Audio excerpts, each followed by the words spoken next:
Depending on what language you're learning, verbs might just be the most challenging part on your way to fluency. From phrasal to modal to reflexive verbs, 20 tenses, subjunctive moods, and every language learner's favorite phrase, this one is irregular. But here's the thing, while verbs might give you the biggest headache out of all the concepts in any language, they are also unavoidable. Every single language has them, and you need them to express basically anything. So in this video we explore why they are so tricky, but more importantly, how to master them without stressing over conjugation tables. I'll hand you a variety of different tools that you can try out and combine to finally make them stick. Let's start with why verbs are so challenging. Every language has its own special way of making verbs complicated, and yes, even English. For example, you have phrasal verbs in English, where adding a preposition completely changes the meaning of that verb. Give up means something entirely different from give in or give out. There are way more of these than you might think, and they are very challenging for someone who wants to learn the language. Romance languages, on the other hand, like French, Spanish, Italian, love their conjugations. Each verb can have dozens of different forms depending on who's doing the action, when it happened, and how certain you are about it. And just when you think you've gotten the pattern down, surprise, it's irregular. There's kind of an interesting Pareto principle here, where 20% of the verbs are irregular, but these are the verbs you use 80% of the time. And then of course you have languages like Japanese, where a verb can have different forms depending on how polite you want to be. Or German, where verbs can split up and throw parts of themselves to the end of the sentence, just to keep things interesting. You're very lucky if you learn one of these super duper easy languages that don't really have verb conjugations, like Mandarin for example. So easy, so free. For the rest of us, how do we typically learn verbs?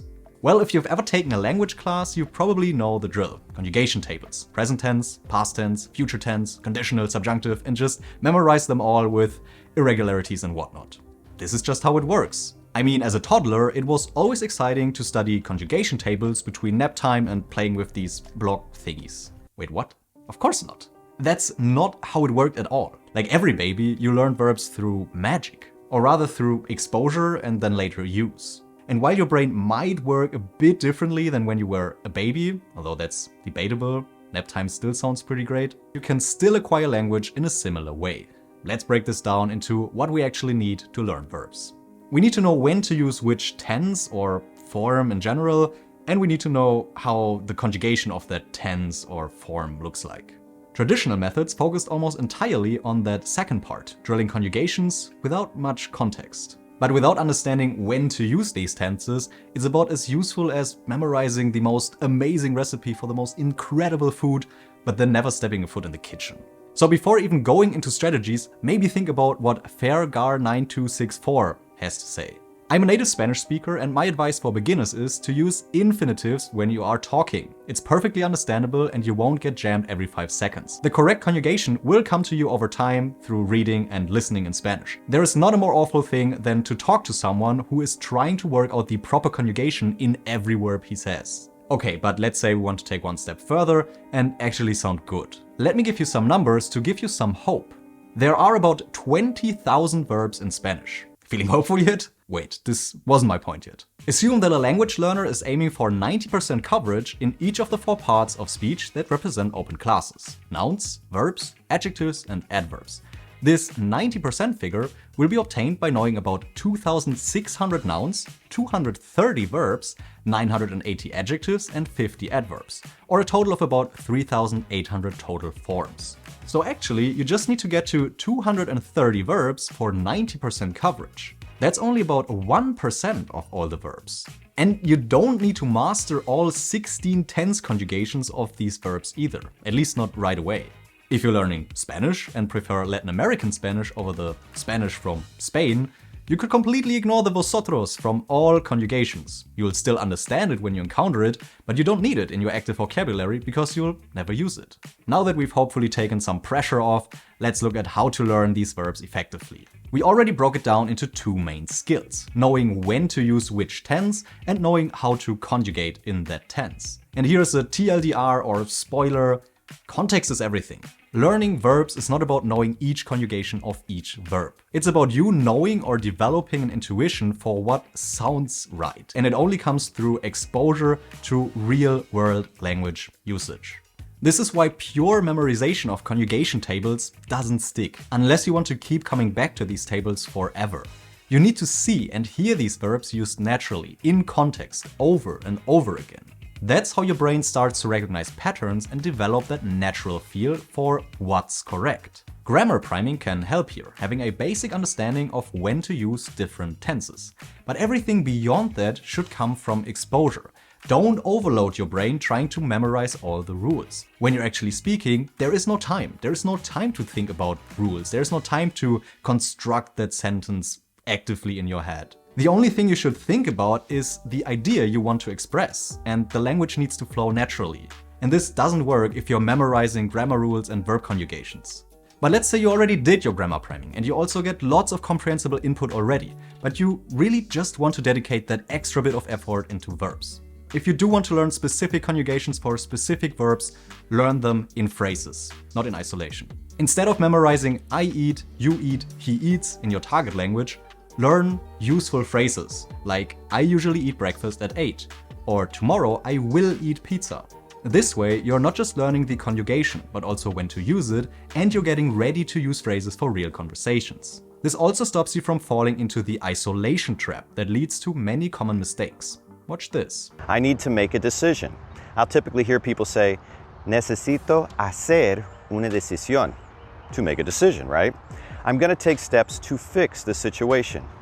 Voy a tomar pasos, take steps, para arreglar la situación. It makes sense to me. I'll hear people come up with all kinds of things for this, like me hace sentido or hace sentido para mí. Although I hear translations like that from students all the time, all of those translations are incorrect. And the reason they are is that Spanish doesn't always mirror our English. That's why it's important to learn verb phrases. For example, in Spanish, we don't make decisions, we take decisions. And we don't take steps, we give steps. And things don't make sense, they have sense.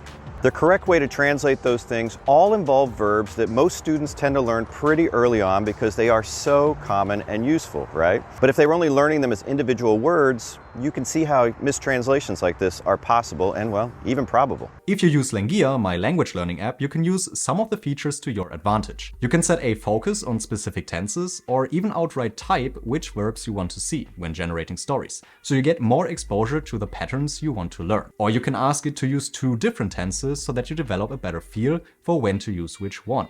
And when you click on a verb that you have as a flashcard, you always get some more exposure to its conjugations and irregularities over and over again.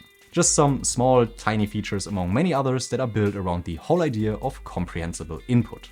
We already pointed out that you can go a long way with just a few verbs. If you use lots of input methods, you are in luck. You are exposed to these verbs much more because, well, they are the most used ones. I recently heard about one other strategy which I've never used before, but it kind of made sense to me.